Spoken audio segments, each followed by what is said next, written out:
Assalamualaikum warahmatullahi wabarakatuh. Perkenalkan, nama saya Elva Mardiana, NIM 2020410251. Pada kesempatan kali ini, saya akan mempresentasikan tugas manajemen sumber daya manusia, yaitu perencanaan sumber daya manajemen. Pengertian perencanaan sumber daya manusia. Perencanaan sumber daya manusia atau Human Resource Planning didefinisikan sebagai proses perkiraan atau peramalan forecasting akan kebutuhan sumber daya manusia di dalam sebuah organisasi dengan melihat ketersediaan sumber daya manusia baik di dalam organisasi internal maupun di luar organisasi eksternal. Tujuan perencanaan sumber daya manusia. Perencanaan sumber daya manusia penting dilakukan karena dengan proses perencanaan yang baik akan mendukung pencapaian rencana strategi organisasi. Tujuan dari perencanaan sumber daya manusia yakni untuk memastikan bahwa sejumlah tenaga kerja dalam jumlah tertentu yang dibutuhkan oleh organisasi telah memenuhi persyaratan dan telah tersedia pada suatu kurun tertentu. Aspek-aspek perencanaan sumber daya manusia. Aspek-aspek yang perlu diperhatikan dalam perencanaan sumber daya manusia yakni aspek kuantitas sumber daya manusia yang tepat, aspek kualitas sumber daya manusia yang tepat, aspek waktu dan posisi yang tepat, aspek perhatian terhadap tujuan individu maupun tujuan organisasi secara maksimal.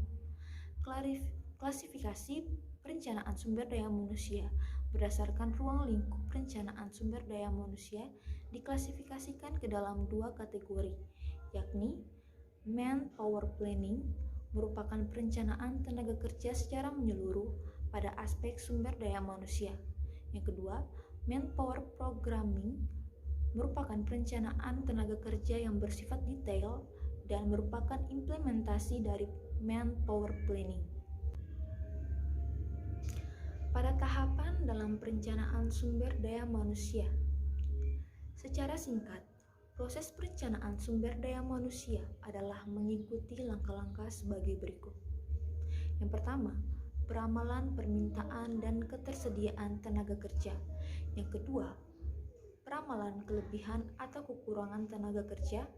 Yang ketiga, sasaran dan rencana strategi. 4. Implementasi. Yang kelima, evaluasi. Teknik peramalan tenaga kerja. Terdapat 3 teknik yang dipergunakan dalam peramalan kebutuhan tenaga kerja, yakni yang pertama, teknik Dalpy. Metode Dalpy adalah metode peramalan forecasting yang digunakan untuk meramalkan kemungkinan yang akan terjadi di masa depan dengan menggunakan pandangan dan kesepakatan dari sekelompok ahli yang berasal dari berbagai bidang kerja atau industri. Langkah-langkah pada metode Dalpy. Yang pertama, pilih fasilitator. Kedua, identifikasi para ahli yang diperlukan. Ketiga, definisikan masalah. Yang keempat, mengajukan pertanyaan putaran pertama. Yang kelima, mengajukan pertanyaan putaran kedua. Yang keenam, mengajukan pertanyaan putaran ketiga. Yang ketujuh, bertindak atas hasilnya. Yang kedua, ada rata-rata bergerak atau moving average. Merupakan sebuah pendekatan kuantitatif untuk meramalkan permintaan tenaga kerja yang didasarkan pada suatu indeks organisasi seperti penjualan. Moving average atau dalam bahasa Indonesia disebut dengan rata-rata bergerak adalah suatu metode peramalan bisnis yang sederhana dan sering digunakan untuk memperkirakan kondisi pada masa yang akan datang dengan menggunakan kumpulan data-data masa lalu atau data-data historis. Pada dasarnya, moving average atau rata-rata bergerak adalah menghitung rata-rata suatu nilai runtut waktu dan kemudian digunakan untuk memperkirakan nilai pada periode selanjutnya. Moving average atau rata-rata bergerak diperoleh melalui penjualan dan pencarian nilai rata-rata dan dari sejumlah periode tertentu, kemudian menghilangkan nilai terlamanya dan menambah nilai baru. Rumus moving average atau rumus rata-rata bergerak. Rumus moving average atau rata-rata bergerak adalah sebagai berikut. MA sama dengan sigma X dibagi dengan jumlah periode.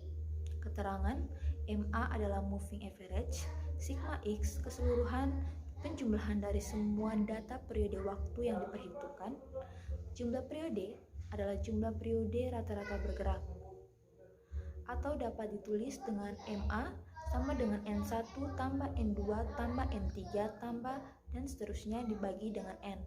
Keterangan MA moving average, N1 data periode pertama, N2 data periode kedua, N3 data periode ketiga, dan seterusnya.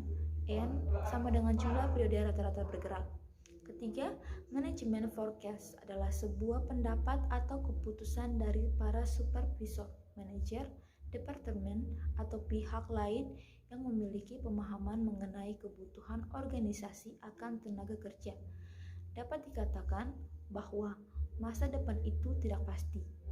Oleh karena itu, manajemen perusahaan harus mempelajari faktor-faktor tertentu yang dapat berpengaruh terhadap kebutuhan sumber daya manusia di masa depan. Beberapa faktor yang dapat menjadi pertimbangan dalam melakukan peramalan sumber daya manusia. Yang pertama, faktor eksternal adalah faktor-faktor di luar organisasi tetapi memiliki dampak terhadap jumlah pekerja yang dibutuhkan oleh organisasi.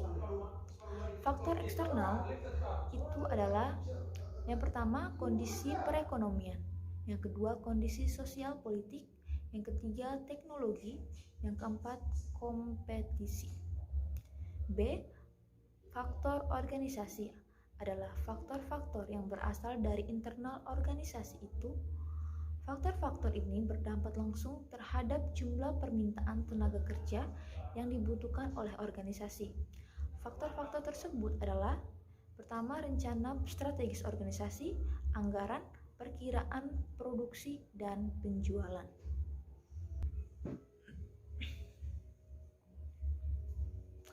C.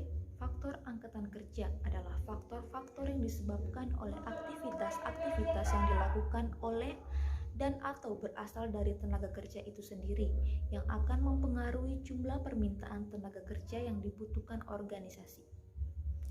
Faktor-faktor tersebut diantaranya pensiun, pengunduran diri, pemberhentian kerja atau pemecatan, dan kematian. Penawaran tenaga kerja. Penawaran tenaga kerja berarti jumlah tenaga kerja yang ditawarkan kepada organisasi. Beberapa faktor yang dianggap mempengaruhi jumlah penawaran tenaga kerja adalah yang pertama, rencana sukses, yang kedua, ketersediaan tenaga kerja di pasar. Yang keempat, metode tools of supply. A. Tabel staffing adalah penyajian dalam bentuk tabel dari semua jabatan dalam organisasi disertai dengan jumlah dari karyawan yang menjabat saat ini dan kebutuhan tenaga kerja untuk masa yang akan datang. B. Markov analysis adalah metode untuk melacak pola dari pergerakan karyawan pada berbagai jabatan. Analisis Markov sebenarnya berguna untuk mempelajari dan menganalisa setiap proses runtun sampai waktu time series. C. Rencana suksesi. Rencana suksesi adalah proses untuk mengidentifikasi, mengembangkan, dan melacak individu-individu untuk posisi eksekutif. D. Bagan penempatan. Bagan penempatan adalah daftar dari pemegang jabatan saat ini dan personil yang potensial jika ada lowongan pada jabatan tersebut. E. Skill inventories adalah data dari pendidikan, pengalaman, minat, dan keterampilan yang dapat memberikan petunjuk kepada manajemen untuk secara cepat mengisi lowongan jabatan sesuai dengan latar belakang karyawan. Sekian presentasi dari saya. Sekian dan terima kasih.